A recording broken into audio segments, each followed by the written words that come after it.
Naidupeta MB news. నాయుడుపేటలో మహాత్మా గాంధీ జయంతి వేడుకలు.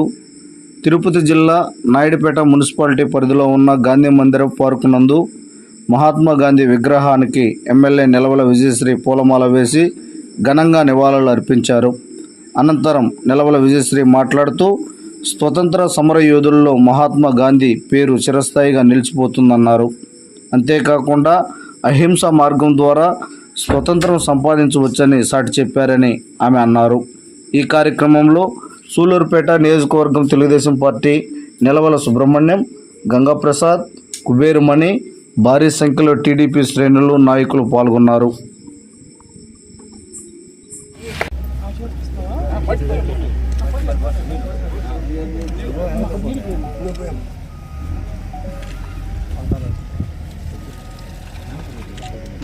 మన ఆంధ్ర అభిమాన శాసనసభ్యులు డాక్టర్ నిలవల విజయశ్రీ గారి శాసనసభ్యురాలు అయిన తర్వాత మొట్టమొదట ఈ 155వ జయంతి మహాత్మా గాంధీ గారి జయంతిలో పాల్గొనడం ఇదే ప్రథమం. ఈరోజు సూలూరుపేటలో పాల్గొనింది, అదేవిధంగా నాయుడుపేటలో పాల్గొంటుంది. ఈ దేశానికి దశ దిశ నిర్దేశించిన మహనీయుడు ఈ దేశంలో ఎవరైనా ఉండాలంటే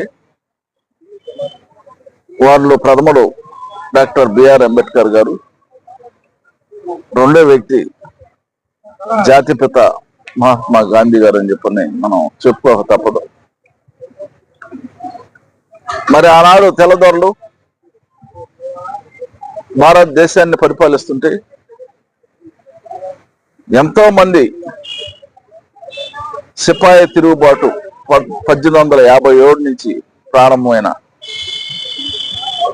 ఈ స్వాతంత్ర సమరోత్సవం అల్లూరి సీతారామరాజు గారు, ఝాన్సీ లక్ష్మీబాయి గారు, అదేవిధంగా వీరపాండ్య కట్టబ్రహ్మన్న తమిళనాడులో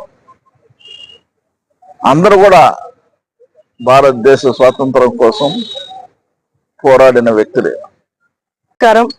ఇవాళ అక్టోబర్ 2వ తారీఖు గాంధీ జయంతి సందర్భంగా నాయుడుపేట గాంధీజీ పార్క్ లో గాంధీజీ గారికి పూలమాలేసి నివాళులు అర్పించడం జరిగింది. ఇంకా గాంధీజీ గారి గురించి చెప్పాలంటే ఇవాళ 155వ జయంతి సందర్భంగా ఇక్కడికి వచ్చాము.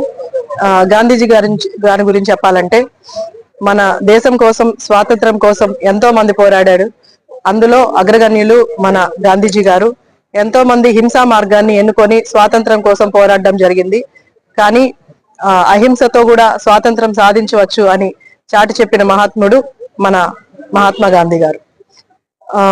ఆయన్ని దక్షిణాఫ్రికాకు వెళ్ళేటప్పుడు రైల్లో నుంచి కూడా ఆయన్ని నెట్టివేయడం జరిగింది. దానికి కారణం ఆయన నల్లవాడు అనే ఒకే ఒక కారణంతో ఆయన్ని రైల్లో నుంచి కూడా కిందకు దించేయడం జరిగింది. తర్వాతే ఆయన స్వాతంత్రం మీద ఎక్కువ కాంక్ష పెట్టుకొని స్వాతంత్రం కోసం ఎంతో పాటుపడ్డారు. ఆయన ఎన్నుకున్న అహింస మార్గంలోనే స్వాతంత్రం కోసం ఆయన కీలక పాత్ర పోషించారు. మనకి ఇప్పుడు స్వాతంత్రం వచ్చింది. స్వాతంత్రం వచ్చిన తర్వాత కూడా ఆయన ఎలాంటి నాయకత్వాన్ని కోరుకోకుండా ప్రజలతోనే జీవిస్తూ ప్రజలతోనే మమేకమైతూ పాలించిన నాయకుడు మన మహాత్మా గాంధీ గారు. ఆయనకున్న ముఖ్య ఆయుధాలు అహింస, ఇంకోటి సత్యం.